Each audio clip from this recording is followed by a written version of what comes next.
welcome to Hoop Collective Podcast. We talk about the NBA, which we are doing on Wednesday afternoon. Joining me from Oklahoma City, where he is there for the finals. I hope to be joining him later. Hopefully flights are on time. Never know. This time of year is Tim Bontemps. Well, I hope it's a better travel day than MacMahon and I had yesterday, Brian, because it was a bit of an ordeal getting to Oklahoma City. Yeah, but you know what? There were tornadoes here, and we landed, and we got to the hotel, and it was all okay, which is all that matters. Yeah. So, last time a series started and I was trying to get to Oklahoma City, I ended up in a car with our other man here from somewhere else in the Paycom Center, his band MacMahon. Howdy, partner. I am not picking you up this time. You're on your own. If you can't make it via the airlines, then figure it out yourself. You're going to have to find another chauffeur. Nothing is more exciting than travel talk to open up the podcast. It is NBA Media Day, but nothing will reinforce the belief that there's not a lot of interest in Midwest finals other than a coastal giant transaction story, which happened with Tom Thibodeau getting fired on Tuesday. I have decided to suspend surprise now when it comes to coaching transactions. Taylor Jenkins, Michael Malone, Tom Thibodeau. Bontemps, you covered that series. The only thing that I will say is that typically when a coach makes a good adjustment within a series, whether the coach wins the series or not, it frequently is used as a way to buttress him. It's sort of a feather in his cap. It's like, look, he's willing to make adjustments. You know, it's one of the things that we spend a lot of time with looking at game to game. But to sort of explain the Tom Thibodeau situation, when he made significant adjustments to his coaching style after falling down 2-0 to the Pacers in the last round, even though those moves were successful, it was used against him. And, a couple of people know when this decision was made. A couple of people know how the influence was. I suspect it was lots of shades of gray, but I do think the fact that Tibbs made some good moves and was potentially used against him kind of explains the way this decision probably got formulated. Yeah, I mean, look, I talked about it on the podcast, a month ago during the Detroit series, brought up the idea that the vibes around the team were not great, and I thought there was a world where Tom Thibodeau could be in trouble, and you guys both were like, how could that be the case? And I think when you look at Tom's resume on the court, I think it is fair to say, how could that be the case? They've won a playoff series 3 years in a row, something they hadn't done this century. This team had won one playoff series this century before the last 3 years. They won 4. They hadn't made the conference finals in 25 years. They did this year. They beat Boston in the second round. Yes, Jason Tatum got hurt, but as you have said correctly, they were on their way to being up 3-1 before that happened.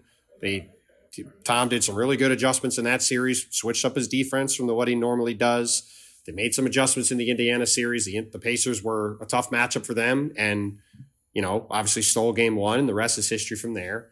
But I think at the end of the day, I don't think this is some secret, hard to figure out thing. Tom Thibodeau's a great coach who, over the course of his tenure in the league, has rubbed people over time and wears on people.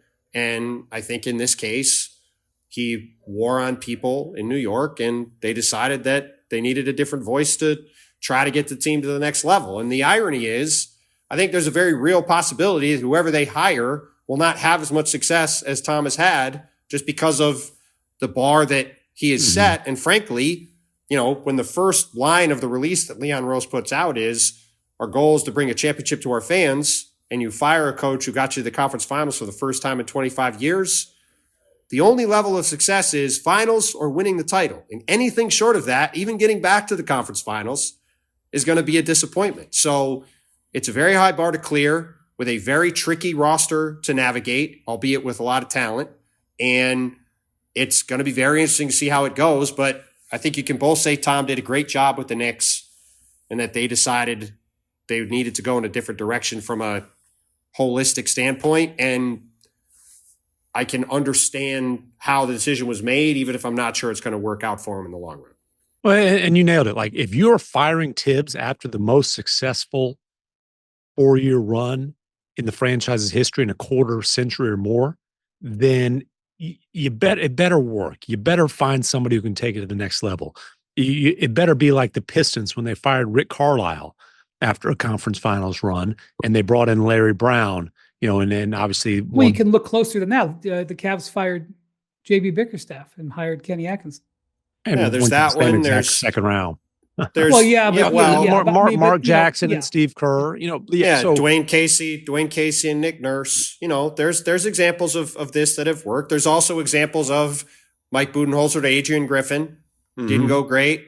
Tom Thibodeau to Fred Hoiberg, didn't go great. Like there are, there's examples of it on both sides, but this is a pretty bold move by the Knicks. Because look, the easy thing to do publicly, right, would have been to bring Tibbs back, add some depth to the team, and see how next year goes. Because the funniest thing is all these people and all these fans in New York, griping about the way Tibbs coached the team or like the things he held them back with, minutes, whatever. The irony is, I think if you gave people truth serum, the reason the Knicks are looking for a new coach is not because of X's and O's stuff on the court. And I suspect that whoever they hire to be the coach, because there are a few coaches better than Tom Thibodeau at the X's and O's stuff, probably won't be as good as the X's and O's stuff as Tibbs. But it will be a question of, can they cause this group to play in a different manner and have these disparate parts all fit together better, which they did not over the past 6 months, and get this team to another level. But it's going to be hard for them to do that. Well, and the other thing here is, like, why did Tibbs get fired? Because he's not good at the relationships part. And, there's always going to be players that are grumbling about their roles, especially when, let's be honest, Jalen Brunson's a phenomenal leader, the captain, all that, but he's as ball dominant as any player in the league. And, that's Tibbs' guy, and now Tibbs has known him since he was a baby. And, all this. So you kind of have to manage that dynamic, which is difficult. But the other thing is, the Knicks have been a dysfunctional franchise forever. And the first opponent that a Knicks head coach has to defeat is the Knicks. That's just the simple fact of the matter. That is a great line. I didn't make that line up. I'm borrowing it. I'm sure you are. From That's people a good who line. know. But it is. And there are cliques in the Knicks management in the front. And let's just listen.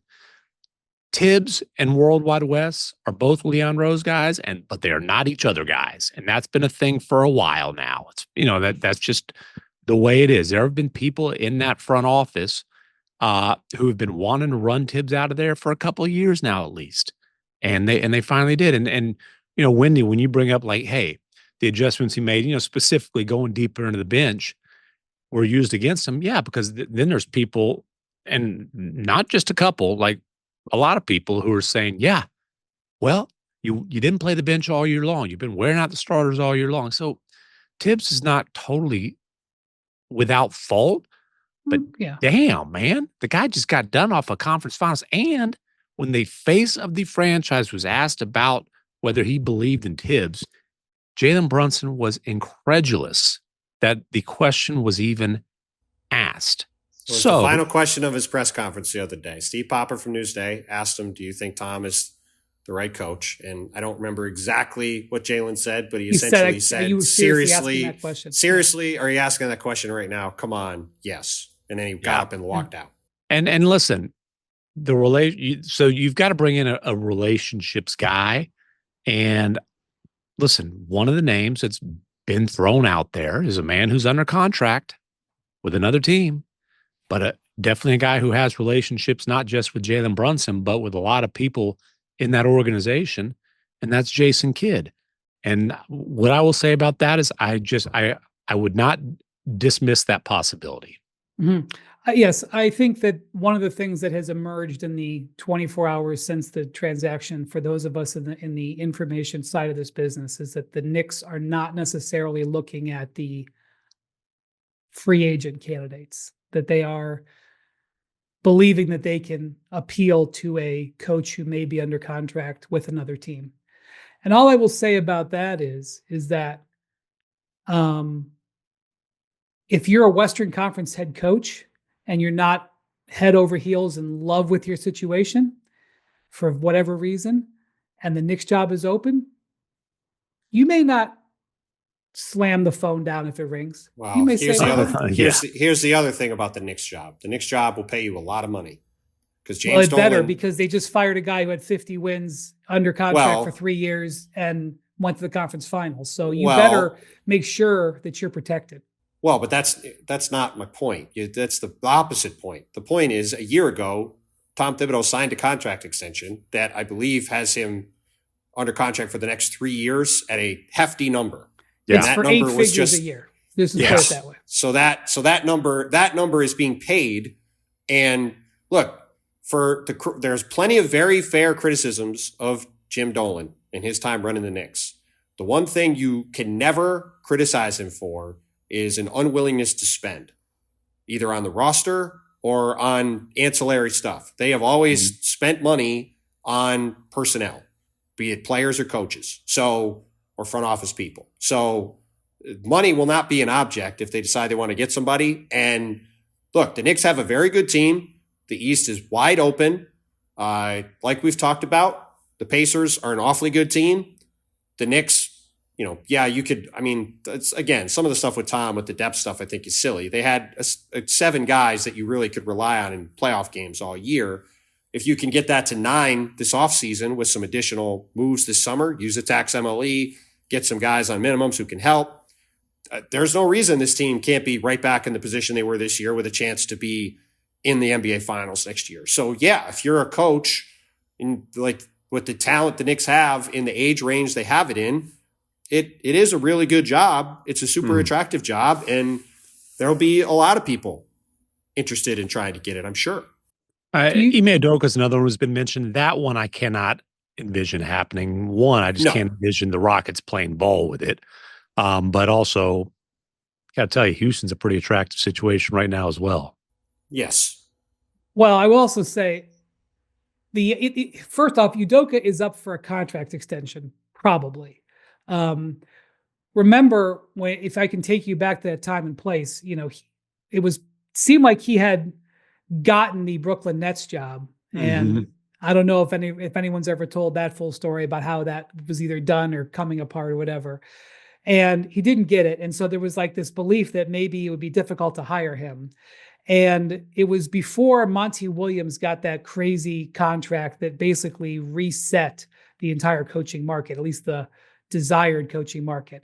And so the Rockets hired Ime very early in that cycle 2 years ago and got him, he's being paid very well, don't get me wrong, but he kind of got like a contract where it was within like a month, it was already kind of like a bargain contract.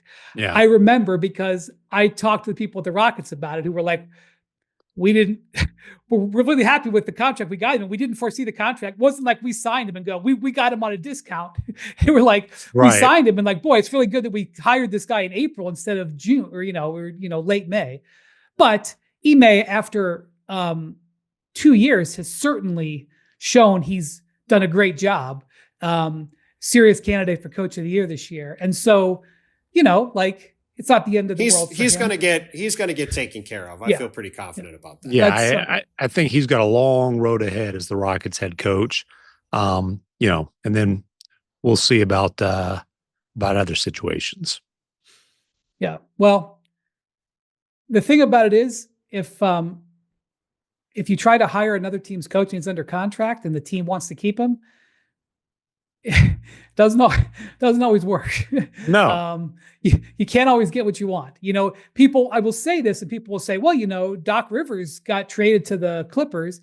Yeah, that was in like 2011 or 12. I mean, it's been more than a decade since that happened. And okay, if it happens again, we'll acknowledge it. Yes, it's happened before, but it's not normal. It doesn't happen. But and the Knicks do have a basically fake first round pick from the Washington Wizards that I think if they end up having to quote unquote trade for a coach, that would be potentially a fairly easy thing to move in a deal. I mean, it's a top 8 protected pick this year. I would bet a lot of money that the Washington Wizards will be in the top 8 in the draft. And so, that also could be a thing. And look, I also think it's worth mentioning, like, I have a lot of sympathy for Tibbs too, because this is a guy who has grinded obviously throughout his career. This was his dream job to be the coach of the Knicks. He grew up in Connecticut. His family was Knicks fans.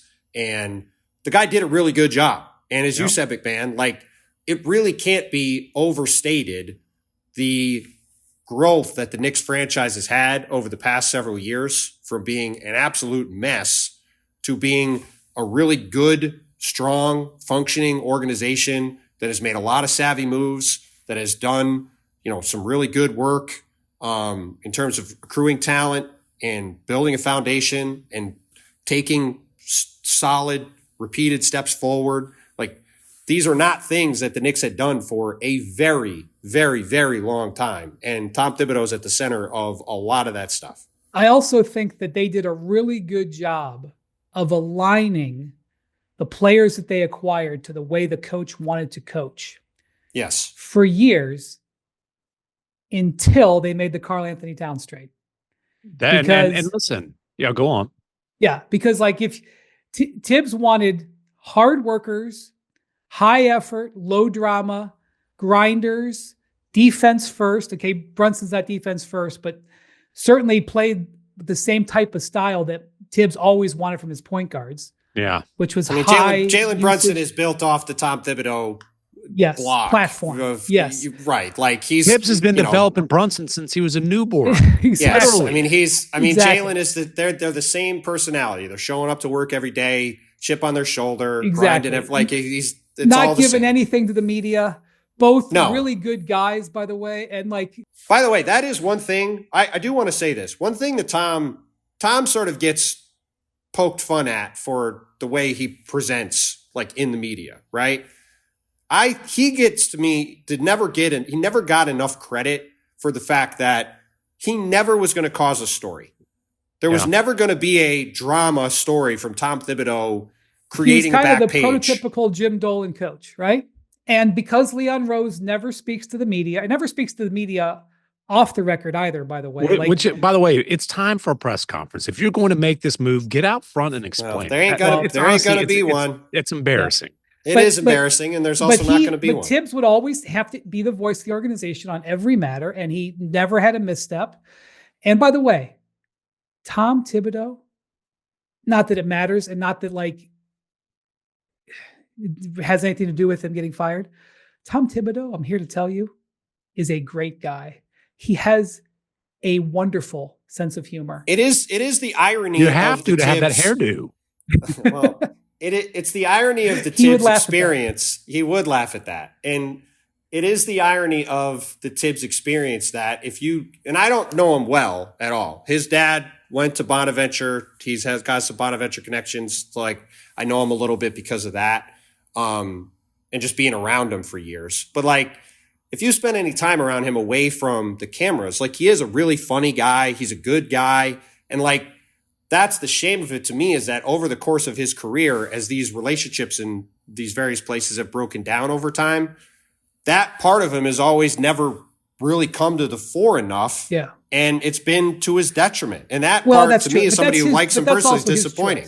No, I agree. I'm saying it's totally his choice, but it's just disappointing that is the way these things have gone when it didn't have to be that way. Well, and he's either not capable or not willing to engage in the BS that is part of being a head coach in the NBA. And by BS, a lot of that is managing the internal dynamics that are in a franchise, and especially a franchise like the Knicks. That's what got him in Chicago too, by the way.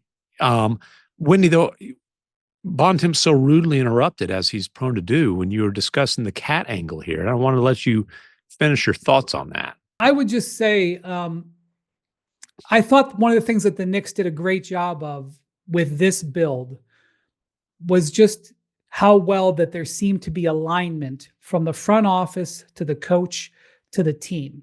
And while most important thing you can have, and while they didn't win, they weren't in the finals. They weren't, they were making progress. And even after the Bridges trade, which I think was obviously controversial and definitely risky, I still liked where they were. And then the cat trade happens, and that that's a Leon Rose trade clearly, because Leon Rose recruited not quite like the Brunson angle with him, but Leon Rose had a relationship with Karl Towns. Leon is from Central Jersey, Central/South Jersey. Right. To Karl Towns is like, that's a long-standing deal. And so did Gerson Roses, who was, I'm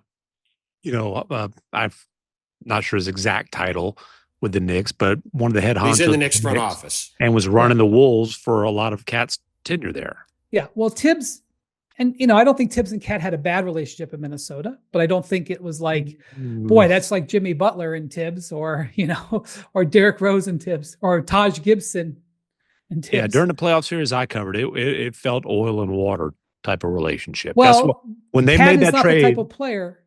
Cat is an offensive first, new age big man, and he's an all-NBA player who's on a supermax. Like, he's extremely successful, but that is not typically your Tom Thibodeau player. And by the way, their marriage ultimately didn't work, whether it was their relationship or whatever, it didn't work. Right. So that trade really, and even though I do think that there was merit to that trade, but that trade is where the first time I was like, wow, I am surprised that Tibbs would be on board with that.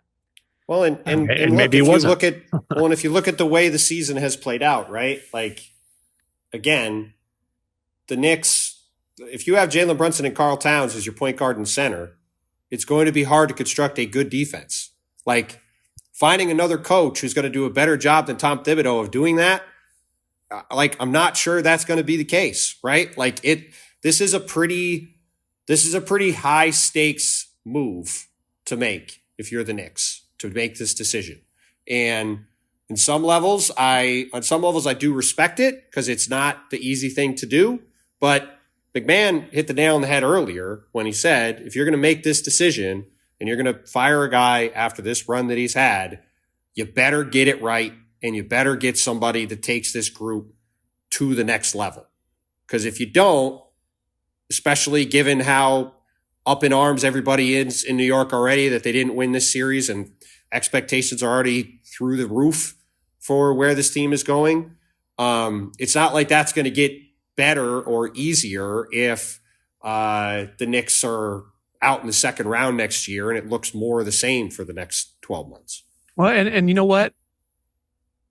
You can say awkward marriage or whatever.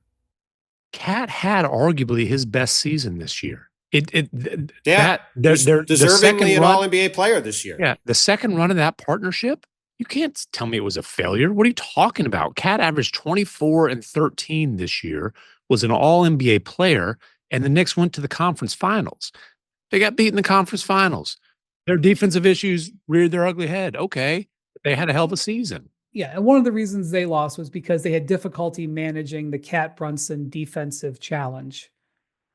It's not the only reason they lost. But by the way, like, I don't know how, I understand that they blew game one of that series, and clearly we talked all the way through, like, if that had gone differently, things would have potentially gone differently. I do believe the proper team won, the better team won. I mean, could the Knicks have won Pacers, it? Yes. The Pacers controlled, especially after game one, the Pacers controlled the significant majority of the series after that. They were clearly the better team and deserved to win. So no question about it. All right. Well, I would just say that this applies in every sport, but when you fire a successful head coach, it is high pressure for you to get it right. And therefore you should know before you fire that head coach what you're going to do. It doesn't always happen. In the case of the Cavs, we just talked about, they went through a weeks and weeks long process to decide on Kenny Atkinson over James Borrego, and it was close. Okay. And they ended up hiring Atkinson. He wins coach of the year. And now people say, oh, it was a good decision. So no offense to Cavs Corner. That was a lot lower stakes and a lot lower pressure. I understand. Than this is gonna be. I understand. But I'm saying, like, that was a situation when I would have said you fired a coach who just had back-to-back 50-win seasons and took you into the second rounds without LeBron for the first time since the 90s. That would have been in the same zone as this. So I'm not saying that, like, you have to, you do it and then, 5 minutes later you have your coach. But I would assume that Leon Rose has a strategy. We will find out, I think, in short order whether that strategy is in play or not. And you mentioned the gentleman from Dallas who may be on their radar, MacMahon. Obviously, a former Knick. Left Dallas for the Knicks. Well, right. left Dallas for the Knicks under circumstances. I guess was that Cuban was mad for a good while about that one. Let's lay this out because it's worth laying out, just because it's funny. So, Jason Kidd gets drafted in Dallas 30 years ago. That ends in flames. He goes to Phoenix. That situation ends in flames. He goes to the Nets, makes the finals twice, arguably could have been an MVP there, has a great run there. 2008, that ends in flames. Goes back to Dallas. Migraines, not flames. Exactly. Wins the title. Great run there. Leaves after that to go to the Knicks. No, he left. Well, they didn't want to re-sign him, right? No. So if you remember, Cuban made the decision to strip down the championship team, prioritize cap space coming out of the lockout that followed their finals. J. Kidd endured a miserable season the next year. Okay. And then that's when they had the cap space. That's when they were chasing they wanted to get CP3 and Dwight and whatever. And J. Kidd committed verbally to re-sign with the Mavericks, went and played golf and changed his mind, decided he was going to the Knicks. And Cuban was pretty mad for a pretty long Tyson time. Chandler had already gone to the Knicks. Is that right? I believe Tyson had already gone. Tyson was there. So, but that was Tyson was there because Tyson was gone after the title season. This was following the next season. Yes. So then Jason Kidd goes to the Knicks, has a very successful year there. That was the 1 year the Knicks won a playoff series before Tom showed up in this century. He was a dramatic impact, even though he didn't put up great stats. If you watch them for 5 minutes, you could tell the positive influence he made. He had a big impact on the team. Then he makes everybody with the Knicks furious because he leaves to go be the head coach of the Nets out of nowhere. Yeah, he definitely had a year left in his career. At least a year, maybe more. I felt. I don't know. So he goes to be the head coach of the Nets for a year. Then he takes over the Nets team that is post Garnett Pierce trade. He's going to be the guy who brings the. Well, it was before they hired him before they did the trade, but they hired him. Then they do the trade. Okay. Then as I'm intimately aware with, he's there for a year, and he has the ice incident where he has who runs into him Diet to Coke. get the timeout. Tyrod Taylor. Yeah, not Tyrod Taylor. Tyshawn Taylor. The Ravens backup quarterback? Tyshawn Taylor. Yes, Tyshawn Taylor run into him the night before Thanksgiving with that. He has a crazy first month. He has Lawrence Frank filing TPS reports. Like that season's crazy. He was going to get fired. I'll tell this story because it's funny because I'm in Oklahoma City. So the Nets had a miserable first 2 months of that season. And I'm in Oklahoma City. They're playing the Thunder. They're down like 15 at halftime. And I'm getting all kinds of messages from Nets front office people, including maybe somebody that works with us about, why don't you ask Jason about this or ask Jason about this or ask Jason about this? And Mark Stein, our former colleague, had come up from Dallas to write, I believe. He drove. He didn't fly. He might have drove. Oh, no. Steiny's the one who advised me to start flying. All right. Go on. So came up here, I believe, to prepare. Came up here to, I believe, to Oklahoma City to, I believe, prepare the obit for when Jason was going to get bounced as coach. And then the Nets had a crazy comeback in the second half. Darren Williams hit a half-court shot at the end of the third quarter.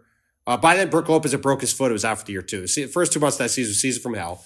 Joe Johnson hits a game winner over Serge Ibaka that almost hit the ceiling of the building. He was always hitting game winners. And the Nets then went like 36-16 or something like that to close the season. Jason saves his job. They get to the second round. They lose to the Heat. And then he wants to be president of the Bucks, tries to pull the coup in New York, gets told no, leaves to go to Milwaukee. So that situation ends in flames. Wait, he wants to be president of the Nets. Well, yes. I mean, he came to the Nets of the Bucks. Well, no, he wanted to be president of both teams, but okay. It's a long story. The short version is he vows to develop Michael Carter Williams into a star. The Bucks tenure goes off the rails after a couple of years, like it has everywhere else, and now after a brief stint with the Lakers. He's now in Dallas, where he's had a very good run. Yeah. And a very successful stint with the Lakers. He was a key part of that championship. Yeah, he was their lead assistant with Frank Vogel, and they won the title. Then he gets a Dallas job, and now we're a few years in, and we're getting close to, again, sort of like Tom Thibodeau. Every few years with Jason Kidd, there's something. So, and I'm not going to sit here and tell you that I know or even think that J. Kidd wants out of Dallas. That would be going way too far.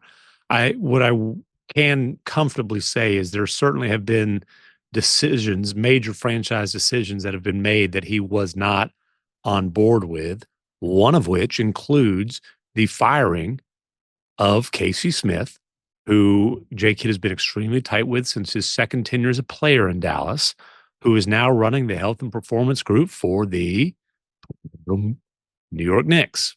Which Tom Thibodeau praised up and down on a regular basis.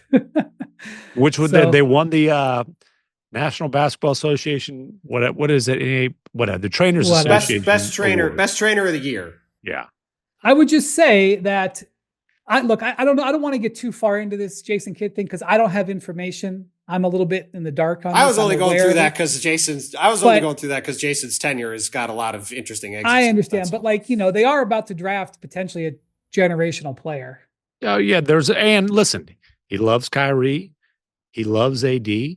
I think there is confidence that the Mavericks can be a very good team again next season. They've got to figure out a starting lead guard situation for the first at least half of the season. Then a guy can still play a key role. They've got ideas there. That's why I say, I think it would be way too far to hint, suggest, or any of that J. Kidd is looking to get out of Dallas. I think that would be not an accurate or fair thing to say. Okay, well. But if this opportunity were to present itself, I bet you his ears would perk up. Look, as we said before, this is a job that a lot of people are going to have interest in for a lot of reasons. There's a lot of talent. There's a lot of money in it. It's New York City, the world's greatest city, and you're in the East. And it's going to be damn hard and high standards. Yeah, but people there aren't very nice. Before we go, should we talk about Kim Windhorst? Well, by the way, I did get up in First Take today. We did one segment on the finals. There was media day today. I wasn't there. That's how big a series it is, folks. Brian couldn't be bothered to show up.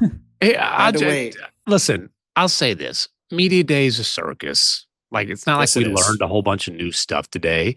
I am excited for this series. I am excited to see strength on strength of this Oklahoma City defense against the Pacers offense. Certainly Canada, where I've got many, many friends and a lot of fans. The great country of Canada has got to be excited about this. They've got 3 key players and Benedict Mathurin, a rising young player, 4 Canadians. Did you know that Shai Gilgeous-Alexander has kind of played his Canadian cousin in the last round, sir? Canada was fully engaged in that. Him and Nembhard have been playing against each other since they were 9. That's true. There is a big Canadian player. You got that too. Benedict Mathurin, by the way, can speak 5 languages. That's impressive. Lou Dort was answering questions in French today. Mr. Mathurin can certainly speak in French. I believe that. I bet you they can both speak Haitian as well. They can? Yes. I don't know about Lou, but I know that Ben can. I bet you Lou can. More details from the also Benedict Mathurin spent some time at the NBA Academy in Mexico, and I believe speaks passable Spanish. Muy bien. But we've known what the series. It's crazy to watch Kristaps Porzingis answer questions in Spanish.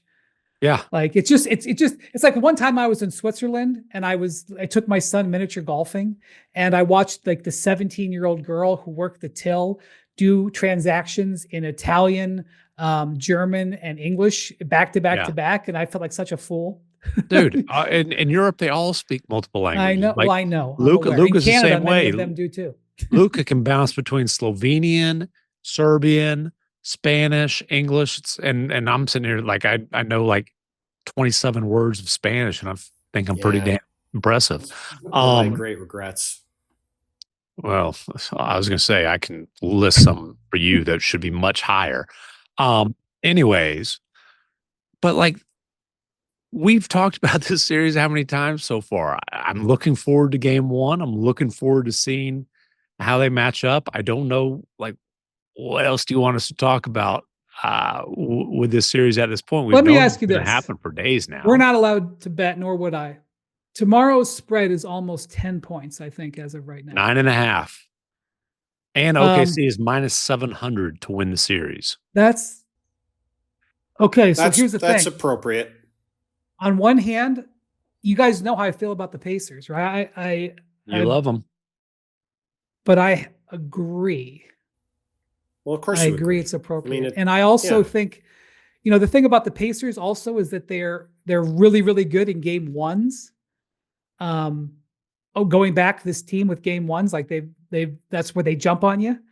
But I've routinely watched this year teams play the Thunder, and despite being prepared for them, they just can't. It's just a shock to the system what they do to you defensively. And stylistically, both of these teams can be a shock to the system. Opposite ends of the floor, and that's what's so fascinating about this. I will say this: 9.5 points is a spread. It's not a comfortable margin if there's like 59 seconds left in the game against the Pacers. Well, that's true. Right. Don't quit watching. Yeah, we've seen that. Yeah, don't tune out. This is the best comeback team. And I mean, the end of maybe in NBA history. I mean, they've pulled off comebacks we've never seen before. Yeah, the individual lines in these games will be hard for me to gauge because both these teams are pretty high variance, especially the Thunder. Like if the Thunder are hitting threes, they're going to win a lot of games in this series by 15 or 20 probably, because when they hit threes, they blow people out. But they also can have games where they go 5 for 25 or whatever, 6 for 30. And the Pacers have shown in these playoffs they can really get going from deep and have repeatedly. They've been the best three-point shooting team in the playoffs. So that's the part that I think on a game-to-game basis is a little hard to gauge, and it is what could make it a compelling series. And, it is just going to be super fun to see these two teams that do a lot of the same things in different ways really go at it. I heard Shea had a good line today when he said that the Pacers go about the way they play and that they're stubborn and how they stick to what they want to do all the time. And I think the same thing applies to both teams. Like both teams consistently do the same thing over and over again and stick to who they are. And it's what's gotten them here. I actually had two of my favorite quotes of the year that come out of the pregame of lead up on this. And I wrote a story about this. I don't know if it's going to even want to run because the Thibodeau stuff is, and one of them has gotten a lot of attention, which is what Miles Turner said after they won against the Knicks. He said, "We use the power of friendship," or something like that. And both teams. He said both teams play with the power of friendship. And there is something to that, what's happening in the league right now. If you watch how the Cavs played and you watch how the Knicks play, I mean, the Knicks are famously friends. There is something to that right now, which is stark variance to the Michael Jordan, Kobe Bryant. I mean, the key moment of The Last Dance is Jordan saying, "I ain't going to be your friend." And that's, if you had a problem with that, that's you, because you've never won, right? That's like the credo of the Michael Jordan era. Like, I'm going to be on your ass, and if you follow me, you're going to win. I don't have to be your friend. And certainly that's the way Kobe played. And a lot of these guys grew up either idolizing one or idolizing the other. And so this is a different style. So that quote I loved. And the other one was a quote, I'm not sure who asked him the question. I think it might have been Joel Lorenzi from the Oklahoman. But if it wasn't him, it was somebody else. I'm sorry. Oh no, he's got a nickname. It's No Show Joe, because he keeps committing to play pickup ball. He ain't showed up yet. Go on. Oh my God, that is a way to get on your list. You and McMahon. Well, McMahon. Who. Anyways, go on. Anyway, he was talking to him about in the press conference about learning, how he plays with like sort of even keel, like not that much emotion. Yeah. And he talked about how when he was in high school, that his coaches taught him that, because he used to be a hothead. He used to throw the ball around and all this stuff. And he said he learned that he was giving his opponent in advance. I actually think that somebody should slip this, like send this blind to Luca's phone. Okay. He said that you can Hey, Luka, be more like Shea. That'll go over well. you can weapon. The key word was you can weaponize playing with no emotion. And never let him get to you. Yeah, you don't let him get to you. You know, because if you are emotional, you sort of give your opponent a weapon against you. And look, I do think we don't want our players all to play like robots. We like them playing with emotion. But Shea talking about Dan Presti doesn't. That's true. Well, and he doesn't play like a robot. That. I mean, he doesn't play like a robot, but what he is silky smooth and under control all the time in every situation. And he literally doesn't sweat. It's crazy. It's interesting. Like the competitive personalities of the faces of the franchise in this series are and the games, but the competitive personalities are very, very different. And where Shea is just like, strictly business, pure focus, even keel. Like Shea will never do anything that could be remotely considered talking trash. I remember I asked him about how they, what they were doing that was so effective against Joker midway through that series. And in the hallway, like he kind of gave me a non-answer. He said, "I'm not sure, but whatever it is, we got to keep doing it." Kind of smiled. And in the hallway, he goes, "Hey man, I'm not going to say anything that could give him any ammo." Whereas Halliburton will hit a game tire, he thinks a game winner, and strut up and down the court in Madison Square Garden with the choke signal going on. And he might argue that he's weaponizing it. I'm not even saying that one way is the right way. I just love the way it's fun. Yeah, it's a fun contrast. And it should be said before we go. It should be said what's on the table here for Shea, right? Guy's the best player on a team that won 68 games. Only 7 teams have ever done that. There are 10 guys in the history of the league who have won MVP and Finals MVP in the same season. You guys got any idea of who that list is? Well, I'm running out of time, so just go through it. Michael Jordan, Magic Johnson. Michael did it 4 times. Magic Johnson. Kareem did it. LeBron James. LeBron did it twice. Kobe did not. Kobe didn't. Kobe only won 1 MVP. Larry Bird did it twice. Okay. The other guys who've done it: Tim Duncan, Shaquille O'Neal, not Bob Pettit. The award wasn't ready yet, or he would have done it. Tim Duncan, Shaquille O'Neal, Hakeem Olajuwon, Moses Malone, and Willis Reed. All inner circle Hall of Fame guys. So, obviously the Thunder still got to win 4 more games, but if they're able to win this series, and I think we would agree that the overwhelming likelihood is if the Thunder win this series, he's going to be the best player and he's going to be the MVP. You're talking about a guy in his mid-20s who's already going to have some pretty impressive long-term resume stuff accomplished. And he's about to sign a contract that's going to pay him over $70 million a year by the end of it. All right, I've got to run to see you guys later. I was about to make a Bontemps MVP voting joke. Go on. Hustle off. All right. I will hopefully see you all. Jackson is there as well. So thank you, Jackson. Thank you, Bontemps. Thank you, MacMahon. Thank you for watching, listening to Hoop Collective. We will have a podcast with a special guest for, I don't want to jinx it. I would tell you, but I don't want to jinx it. And, previous years, we thought we've had people and that didn't work out. So we have a special guest after game 1, which we'll post the next day. And then Bontemps and MacMahon will be back before game 2. All right. Thank you for watching, listening to Hoop Collective. Adios, amigos.